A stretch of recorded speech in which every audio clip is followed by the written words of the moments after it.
Thrissur Koorkenchery Kuruppam road നിർമ്മാണത്തിൽ വൻ അഴിമതിയെന്ന ആരോപണം. ഉദ്ഘാടനം കഴിഞ്ഞ മാസങ്ങൾക്കുള്ളിൽ തന്നെ കോൺക്രീറ്റ് റോഡിൽ കുഴികൾ രൂപപ്പെട്ടു. റോഡിന്റെ കാന പുനർനിർമ്മിക്കാത്തതിനാൽ കടകളിൽ മഴവെള്ളം കയറുമെന്ന ആശങ്കയിൽ വ്യാപാരികൾ. കൂർക്കഞ്ചേരി മുതൽ കുറുപ്പം റോഡ് ജംഗ്ഷൻ വരെയുള്ള 2 കിലോമീറ്ററിലധികം ദൂരം വരുന്ന റോഡ് 10 കോടി രൂപ ചെലവഴിച്ചാണ് കോൺക്രീറ്റ് ചെയ്ത് നവീകരിച്ചത്.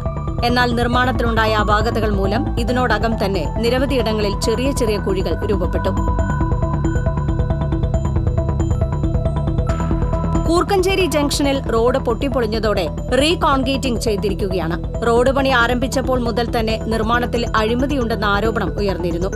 ഈ ആരോപണങ്ങൾ ശരിവയ്ക്കുന്നതാണ് നിലവിലുണ്ടായ അപാകതകളെന്നും റോഡ് ഉയർത്തിയെങ്കിലും കാന നിർമ്മിക്കാത്തതിനാൽ മഴവെള്ളം കടകളിലേക്ക് കയറുന്ന സാഹചര്യമാണ് നിലനിൽക്കുന്നതെന്നും കോർപ്പറേഷൻ വിദ്യാഭ്യാസ സ്റ്റാൻഡിംഗ് കമ്മിറ്റി ചെയർമാൻ ജയപ്രകാശ് പോത്തിങ്കൽ പറഞ്ഞു. 2 മഴ പെയ്തപ്പോഴേക്കും ചില സ്ഥലങ്ങളിലൊക്കെ കുഴികൾ പൊന്തി തുടങ്ങി.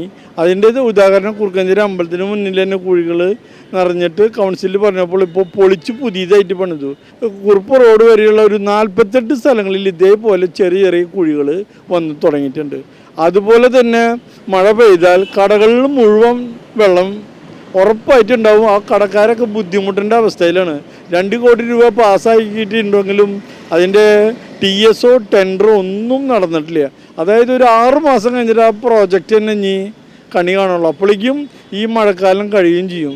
കൂർക്കഞ്ചേരി മുതൽ കുറുപ്പം റോഡ് ജംഗ്ഷൻ വരെ റോഡിന് ഇരുവശത്തുമുള്ള കടകളിലേക്ക് വെള്ളം ഒഴുകിയെത്തുന്ന സാഹചര്യമാണ് നിലനിൽക്കുന്നത്. കോൺക്രീറ്റിംഗ് സമയബന്ധിതമായി പൂർത്തീകരിച്ചുവെങ്കിലും പുതിയ കാന നിർമ്മാണം എങ്ങും എത്തിയിട്ടില്ല എന്നതാണ് വ്യാപാരികളെയും കാൽനട യാത്രികരെയും ആശങ്കാകുലരാക്കുന്നത്. നടപ്പാതയില്ലാത്തതിനാൽ ആളുകൾ റോഡിലൂടെയാണ് ഇറങ്ങി നടക്കുന്നത്. കാനയുടെ പുനർനിർമ്മാണത്തിനായി 2 കോടി രൂപ വകയിരുത്തിയിട്ടുണ്ടെങ്കിലും അതിനുള്ള ടെൻഡർ നടപടികൾ പോലും ഇനിയും പൂർത്തിയായിട്ടില്ല. റോഡ് കോൺക്രീറ്റിംഗിന്റെ മിച്ചം വന്ന 40 ലക്ഷം രൂപ ഉപയോഗിച്ച് നിലവിൽ മെട്രോ ജംഗ്ഷനിൽ റോഡിന് ഇരുവശങ്ങളിലുമുള്ള 200 മീറ്റർ ഭാഗത്തെ കാനയുടെ മാത്രം പുനർനിർമ്മാണ പ്രവർത്തനങ്ങൾ നടന്നുവരുന്നുണ്ട് എന്നതൊഴിച്ചാൽ ബാക്കി ഭാഗത്തെ പണികൾ എന്നാരംഭിക്കാനാകും എന്ന കാര്യത്തിൽ ആശങ്കകൾ നിലനിൽക്കുകയാണ്. വേനൽ മഴയിൽ ഇവിടത്തെ കടകളിൽ വെള്ളം കയറി വ്യാപകമായി നാശം സംഭവിച്ചിരുന്നു. മഴക്കാലം എത്തിയതോടെ ഇനി എന്ത് ചെയ്യുമെന്ന ആശങ്കയിലാണെന്ന് വ്യാപാരിയായ വിശ്വനാഥൻ പറയുന്നു. ഈ സീസണിൽ മഴ പെയ്ത എന്തായാലും ഈ മഴവെള്ളം കയറും എന്തായാലും. കാരണം വെച്ചാൽ ഇവിടെ ജനങ്ങൾക്ക് വന്ന് പോകാനും ഇവിടെ ജനങ്ങൾക്ക് നടക്കാനും ഭയങ്കര ബുദ്ധിമുട്ടാണ്. ഇവിടെ ഈ മഴ പെയ്തിട്ടുണ്ടെങ്കിൽ ഇവിടെ എല്ലാ ഭാഗത്തും ഫുള്ളായിട്ട് വെള്ളം, എല്ലാ കടകളിലും വെള്ളം കയറും. ഞങ്ങൾക്ക് ഇവിടെ ശരിയായ രീതിയിൽ ബിസിനസ് ചെയ്യാൻ പറ്റുന്നില്ല. ഇവിടെ ഭയങ്കരമായിട്ട് കയറി കടകളിലേക്ക് കയറി ഉള്ളിലേക്ക് വന്നുകൊണ്ടിരിക്കുകയാണ്.